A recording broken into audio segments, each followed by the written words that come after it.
Hey guys, what's going on? It's Lefty from 643 Productions coming at you here with another Black Ops sniping gameplay commentary. This is 6-man team deathmatch on Array. Put up a pretty good score even though I don't hit my usual 8, 9, 11 kill streaks.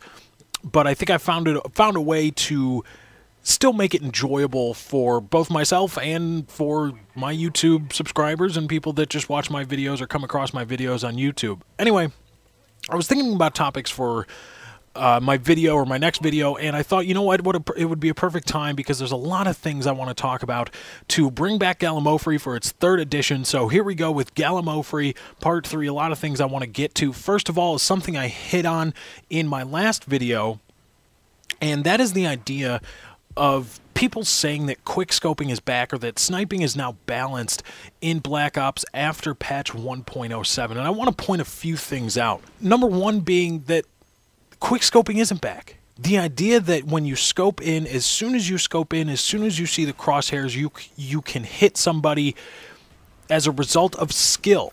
Okay, that is one of the cornerstone ideas, at least I think, of quickscoping, that it is skill. Because you know what? Anybody can no-scope anybody from across the map. And in fact, people put entire montages together of just that happening. Just that, no-scopes across the map. But when you think about it, when you really delve into that, does that take a lot of skill? Certainly it takes skill to know where to sit, know the sight lines, to be able to line up as best you can your shot. But in the end, it's a whole lot of luck playing into that shot hitting, that shot registering, that person being there, and you getting your gameplay clip. And one thing I think that people are missing is that quickscoping, as it is called, or as it is being called in Black Ops, isn't in the sense of when you bring up your crosshairs, you can put your crosshairs immediately on somebody, pull the trigger, and because the crosshairs are on that person, the shot hits that person. I think that is the key definition that people are missing. Yes, you can quickscope. Yes, you can bring up the scope, and for a split second, I believe I think it's around 0.1 or 0.15. That's just a complete guesstimation on my part, but that is something that seems logical. Yes, you can do that and still hit somebody and still get kills, and you can even possibly get a few kills in a row doing that. But the thing that people don't understand is that that is not necessarily, I'm not saying it isn't, but it isn't necessarily a reflection of player skill, because what patch 1.07 did, if I believe, again, myself to be correct, and this is something that I've thought about and played around with, and played with the idea and applied it to the game. What they did was they altered the way the spread is calculated as you scope in. They didn't just remove the spread ADS timer. In fact, the spread ADS timer is still there. What they did was bring the reticles closer to the center of the scope for that split second, whatever the timer may be, as you're scoping in. So it isn't a complete no-scope. It isn't a full spread ADS timer anymore. It's more of perhaps a half spread, maybe 1/4 spread, but it still is a spread. So in that sense, it still is dependent, and I would say heavily so, on luck.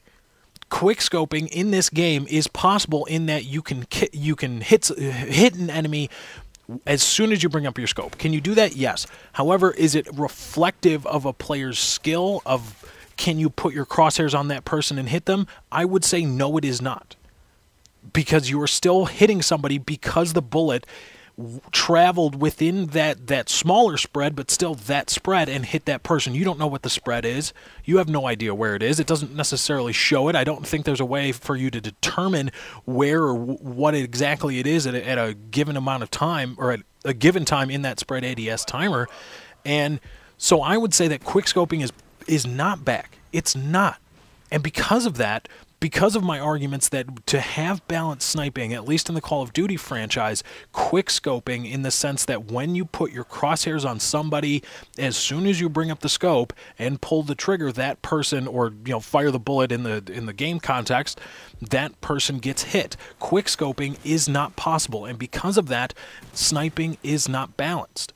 quickscoping needs to be possible. Like I've said up and down this entire time, it doesn't need to be prevalent, it doesn't need to be dominant, but it needs to be able to be done in order to have balanced sniping, and we don't have that. And I think what we're going to start seeing here in very short order are the people that initially came out after the sniping patch and said, oh, I'm back to sniping, or oh, now sniping is balanced. We're either going to see them move away, or we're going to see them exposed for the trolls they are, because I've seen a few of them both on the forums and on the YouTube comments. And then if they're the bigger name guys, I think we're going to start seeing them move away from that sentiment, because they're going to start realizing it's like, well, not every quote quick scope in this game lands, even though I'm doing the exact same thing. So they're going to start realizing that it is still heavily dependent and contingent on luck, and they're going to start moving away from that. And I think hopefully soon everybody starts to realize that patch 1.07 did very, very little, if anything at all, to balance the sniper rifles in this title. And hopefully we can continue on this call to effect change in this game's life cycle, and hopefully that can happen. Another thing I wanted to hit on real quick is there might be some changes coming up to 643 Productions, to my channel. Long story short, we're probably going to be putting an end to the sports internet radio show that myself and a friend have been doing for the last 3 years. And as I've gotten into this YouTube thing, I've been telling him about it, and I've been saying, hey, yeah, man, it's going pretty well. I'm getting a lot of exposure, and maybe this will go somewhere, I don't know. And then I stumbled upon Machinima Sports, and I told him about it, and he was like, well, hey, why don't we just, we could stop doing the show because we have to pay for it, and nobody listens, and it's bad, so we're just going to stop doing it. And he said, hey, why don't we make some gameplay commentaries over sporting video games, because we're just video game nerds and we're sports nerds, so let's combine the two, and there we go.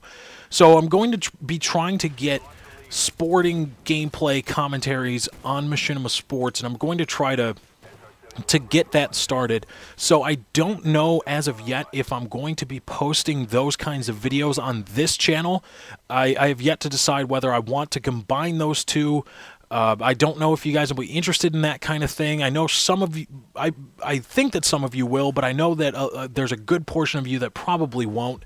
So I'm going to try to see if I can maybe develop a playlist where I'll only put my sporting videos or the 643 Production sporting commentaries, or if I should just start a whole new channel under the 643 Productions umbrella for the purpose of showcasing those kinds of videos. So don't be surprised if you boot it up one day, or you boot up YouTube one day, go to my channel, and you see an MLB 2K11 gameplay commentary. I'm not trying to completely change formats. I want you to know that I will still be putting out Call of Duty and general FPS videos and commentaries and stuff like that. That will still be happening, and that will still be a focus of mine. I just want to broaden my horizons, as it were, and see really if I have the talent to make it in, or quote, make it in a few different areas. So don't be alarmed. Don't be surprised. I'm going to be trying to do that. A few more things, or one more thing at least. I think the video is really almost over. Yeah, 7,100 to 6,500. Yeah, it's almost over. Real quick question. I get it a lot from the Q&A left over. I wanted to answer it before we're done here. I get it, again, a lot in the comments. I got it a lot when I opened the floor to questions. The question can basically be summed up as steady aim on a sniper. Why do you put steady aim on a sniper instead of scout or any of these other perks, aside from sleight of hand, obviously, because we don't get sleight of hand pro augmentation as snipers? The idea is this: because the Call of Duty franchise focuses so much more on in close engagements, mid to close range engagements, I like having the increased chance of hitting a no-scope, or like a panic no-scope, if I'm caught unaware or ambushed or flanked by somebody that I didn't see. I like having that extra assurance. Again, it's not a sure thing, but I like having that available, and that's why I use steady aim over scout. I feel that I can still do pretty okay without scout, without the increased hold breath time, and without the reduced change time between primary and secondary weapons. All right, guys, that's my time. I got to get out of here. Thank you for joining. I hope you enjoyed this video. I am out.